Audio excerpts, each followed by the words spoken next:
Have you ever sat there and thought, is this it? Is this all there is?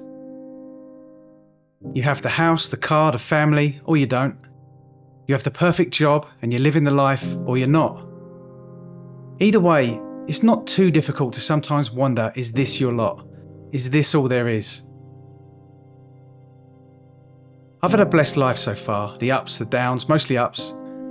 I've spent my whole life working in an industry I love, and I'm grateful. I have my health, mostly. I have a lovely wife, I have my dogs, my cat. I get to live in a beautiful and safe country. But recently I have been asking myself, is this it? Is this all there is? And not to appear ungrateful, I have started to feel like I want something more. Or at least, I feel like I might have neglected one of my first loves, painting with light. The execution, the philosophies, the art. The endless quest for creativity is a journey to enlightenment, and a pun is intended. Be it photography, films, videography, content creation, whatever you want to call it in these modern times, it is something that I've neglected. Or at least the part I've neglected is the love, not the execution, I've done enough of that, but the love has been missing.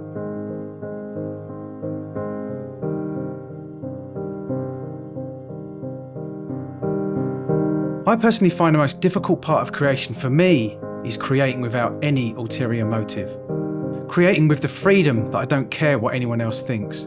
And some people find this easy. Some people can create without the shackles of pleasing others. This is the way, the Creative Tao. For context, I work in the music industry, and I've had a life of creating with the intention of pleasing other people. And again, I reiterate, I am grateful. But as I grow older, and perhaps wiser, or at least less sensitive, I have craved much more so the journey of creation without the burden of pleasing others. And it is with this, my new journey to enlightenment has begun. So there is more. This is not all there is. Cogitate.